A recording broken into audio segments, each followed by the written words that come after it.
वो तेजस्वी मुनि जिन्होंने बाल्यावस्था में ही महाराज जनक के यज्ञ मंडल में पधार कर उनके राज पंडित विद्वान बंदी को शास्त्रार्थ में पराजित कर नदी में डलवा दिया था। उन महर्षि को गर्भ में ही समस्त वेदों का ज्ञान था, परंतु जन्म लेते ही वो 8 अंगों से टेढ़े हो गए। अल्पायु में ही वो महान महर्षियों के समान कैसे हुए? कौन थे वो मुनि? कितनी शक्ति थी उनमें और कौन से अद्भुत कार्य किए थे उन्होंने? चलिए विस्तार से जानते हैं उन मुनि द्वारा किए गए उस महान शास्त्रार्थ को तथा उनके जीवन से जुड़े अन्य रहस्यों को। महाभारत के वन पर्व अध्याय 132 के अनुसार महर्षि उद्यालक का कहोड़ नाम से विख्यात एक शिष्य था, जो बड़े संयम नियम से रहकर आचार्य की सेवा किया करता था। गुरु ने शिष्य की उस सेवा के महत्व को समझकर शीघ्र ही उन्हें संपूर्ण वेद शास्त्रों का ज्ञान करा दिया और अपनी पुत्री सुजाता को भी उन्हें पत्नी रूप में समर्पित कर दिया। कुछ काल के बाद सुजाता गर्भवती हो गई। एक दिन स्वाध्याय में लगे हुए अपने पिता कहोड़ मुनि से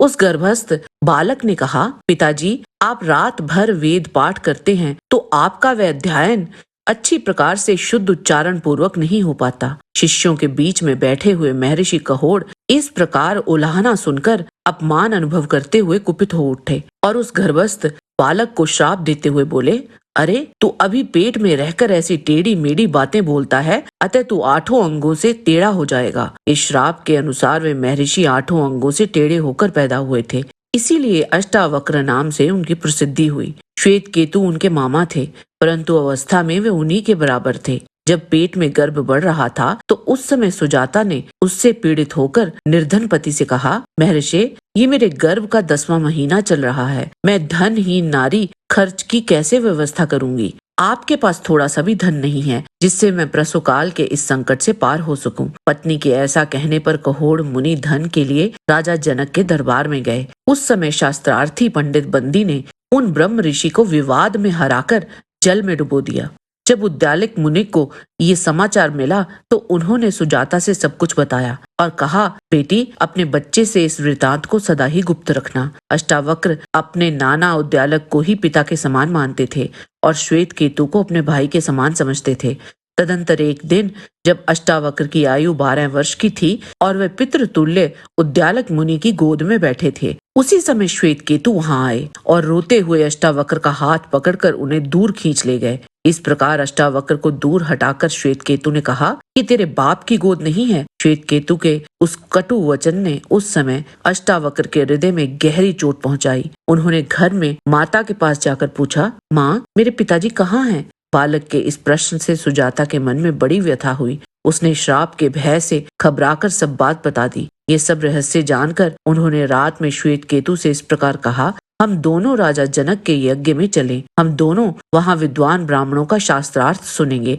ऐसा निश्चय करके वे दोनों मामा भांजे राजा जनक के समृद्धिशाली यज्ञ में गए। अष्टावक्र की यज्ञ मंडल के मार्ग में ही राजा से भेंट हो गई। उस समय राज सेवक उन्हें रास्ते से दूर हटाने लगे। तब वहां अष्टावक्र बोले, राजन, यदि ब्राह्मण सामने मिल जाए तो सबसे पहले उसी को मार्ग देना चाहिए। राजा ने कहा, ब्राह्मण कुमार, लो, मैंने तुम्हारे लिए आज ये मार्ग दे दिया है। अष्टावक्र बोले, राजन, हम दोनों आपका यज्ञ देखने के लिए आए हैं और आप जनकराज जी से मिलना तथा बात करना चाहते हैं, परंतु ये द्वारपाल हमें रोकता है। द्वारपाल बोला, ब्राह्मण कुमारों, सुनो, हम बंदी के आज्ञा पालक हैं। इस यज्ञशाला में बालक ब्राह्मण नहीं प्रवेश करने पाते हैं। जो बूढ़े और बुद्धिमान ब्राह्मण हैं, उन्हीं का यहाँ प्रवेश होता है। अष्टावक्र बोले, हम लोग भी वृद्ध ही हैं। हमने ब्रह्मचर्य व्रत का पालन किया है तथा हम वेद के प्रभाव से भी संपन्न हैं। अवस्था में बालक होने पर भी जो ज्ञान में बूढ़ा है उसी को देवगण वृद्ध मानते हैं। तब किसी प्रकार वे राजा के दरबार पहुंचने में सफल हुए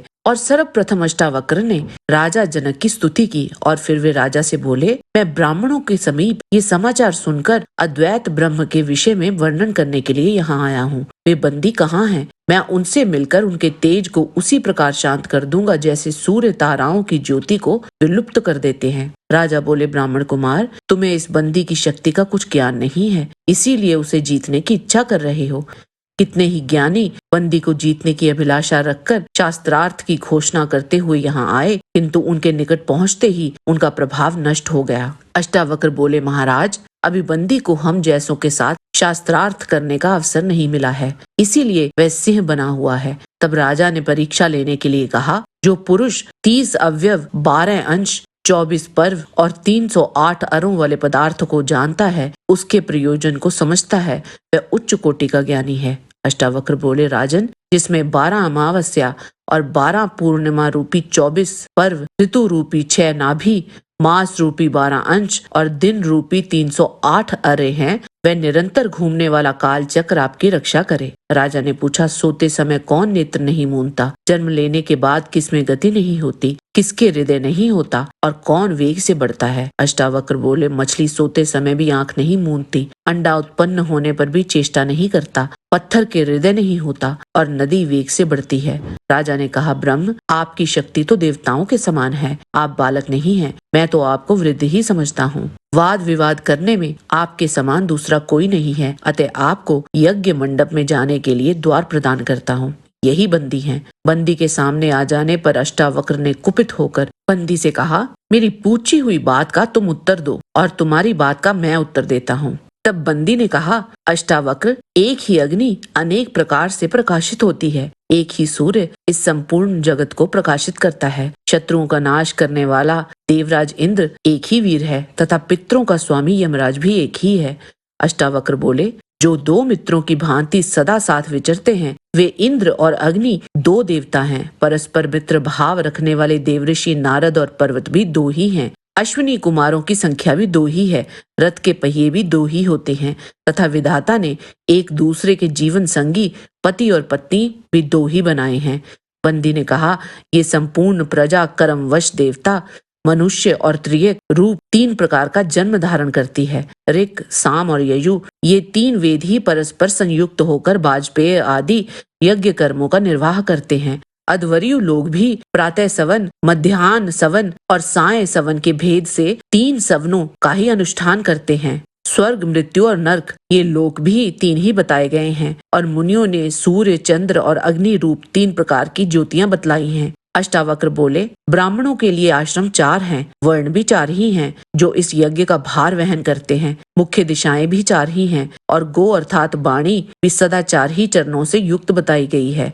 बंदी ने कहा, यज्ञ की अग्नि के भेद 5 प्रकार के कहे गए हैं। पंक्ति छंद भी 5 पादों से ही बनता है। यज्ञ भी 5 ही हैं। इसी प्रकार इंद्रियों की संख्या भी 5 ही है। वेद में 5 वेणी वाली अप्सरा का वर्णन देखा गया है और लोक में 5 नदियों से विशिष्ट पुण्यमय पंचनंद प्रदेश विख्यात है। अष्टावक्र बोले, कुछ विद्वानों का मत है कि अग्नि की स्थापना के समय दक्षिण में 6 गौ देनी चाहिए। ये 6 ऋतुएं ही संवत्सर रूप काल चक्र की सिद्धि करती हैं। मन सहित ज्ञान इंद्रियां भी 6 हैं। कृतिकाओं की संख्या भी 6 है और संपूर्ण वेदों में साध्यस्क नामक यज्ञ भी 6 ही देखे गए हैं। बंदी ने कहा, ग्राम में पशु 7 हैं, जंगली पशु भी 7 हैं। 7 ही छंद एक एक यज्ञ का निर्वाह करते हैं। सप्तऋषि नाम से प्रसिद्ध ऋषियों की संख्या भी 7 ही है। पूजन के संक्षिप्त उपचार भी 7 हैं और वीणा के भी 7 ही तार विख्यात हैं। अष्टावक्र बोले, तराजू में लगी हुई सन की डोरियां भी 8 ही होती हैं। सिंह को भी मार गिराने वाले शर्व के 8 ही पैर होते हैं।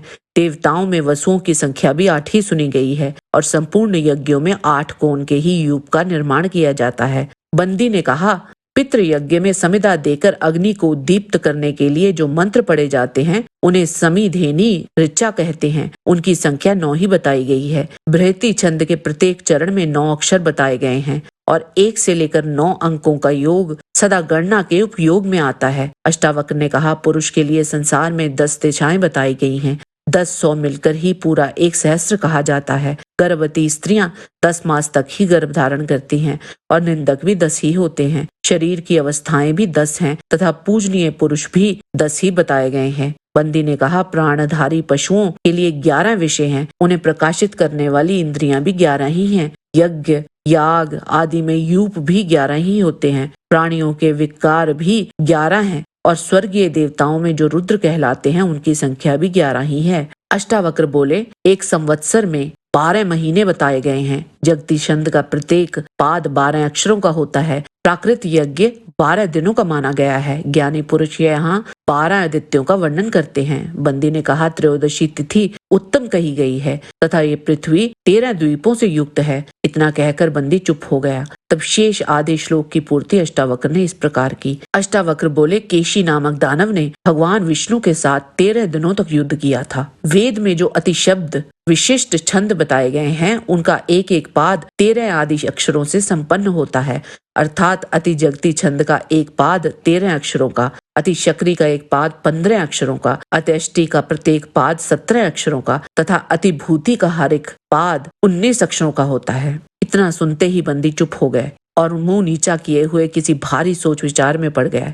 इधर अष्टावक्र बोलते ही रहे। ये सब देख दर्शकों और श्रोताओं में महान कोलाहल मच गया। महाराज जनक के उस समृद्धिशाली यज्ञ में सब ब्राह्मण हाथ जोड़कर श्रद्धा पूर्वक अष्टावक्र के समीप गए और उनका आदर पूर्वक सत्कार पूजन किया। तत्पश्चात अष्टावक्र ने कहा, महाराज, इसी बंदी ने पहले बहुत से शास्त्रज्ञ विद्वान ब्राह्मणों को शास्त्रार्थ में पराजित करके पानी में डुबवाया है, अतः इसकी भी वही गति होनी चाहिए। इसीलिए इसे पकड़कर शीघ्र पानी में डुबवा दीजिए। बंदी बोला, महाराज जनक, मैं राजा वरुण का पुत्र हूँ। मेरे पिता के यहाँ भी आपके इस यज्ञ के समान ही 12 वर्षों में पूर्ण होने वाला यज्ञ हो रहा है। उस यज्ञ के अनुष्ठान के लिए ही जल में डुबाने के बहाने कुछ चुने हुए श्रेष्ठ ब्राह्मणों को मैंने वरुण लोक में भेज दिया था। वे सब के सब वरुण का यज्ञ देखने के लिए गए हैं और अब पुनः लौटकर आ रहे हैं। अष्टावक्र बोले, राजन, बंदी ने अपनी जिस पाणी तथा बुद्धि बल से विद्वान ब्राह्मणों को भी परास्त किया और समुद्र के जल में डुबाया है, उसकी उस वाक शक्ति को मैंने अपनी बुद्धि से किस प्रकार उखाड़ फेंका है, ये सब इस सभा में बैठे हुए विद्वान पुरुष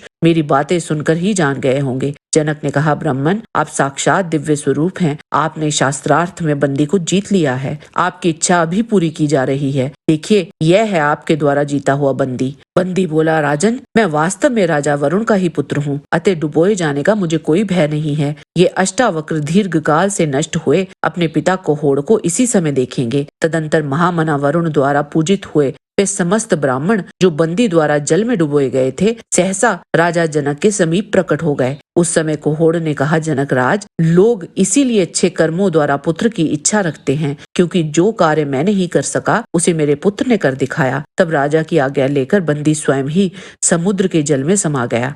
अष्टावक्र इस प्रकार बंदी पर विजय पाकर पिता एवं मामा के साथ अपने श्रेष्ठ आश्रम पर लौट आए। तदंतर पिता कहोड़ ने अष्टावक्र की माता सुजाता के निकट पुत्र अष्टावक्र से कहा, बेटा, तुम शीघ्र ही इस समंगा नदी में स्नान के लिए प्रवेश करो। पिता की आज्ञा के अनुसार उन्होंने उस नदी में स्नान के लिए प्रवेश किया। उसके जल का स्पर्श होने पर तत्काल ही उनके सब अंग सीधे हो गए। इसी से समंगा नदी पुण्यमयी हो गई। इसमें स्नान करने वाला मनुष्य सब पापों से मुक्त हो जाता है। अष्टावक्र का विवाह वदान्य ऋषि की पुत्री सुकन्या से हुआ, किंतु ऋषि ने पहले उसकी कठिन परीक्षा ली। एक बार उनकी वक्रता को देखकर जब अप्सराएं उन पर हंस पड़ी तो उन्होंने श्राप दे दिया कि अहीर तुम्हारा हरण करेंगे। श्री कृष्ण की पत्नियों के रूप में वही अप्सराएं थी जिनका अपहरण अर्जुन के साथ द्वारका के इंद्रप्रस्थ जाते समय अहीरों ने किया था। आज के वीडियो में बस इतना ही।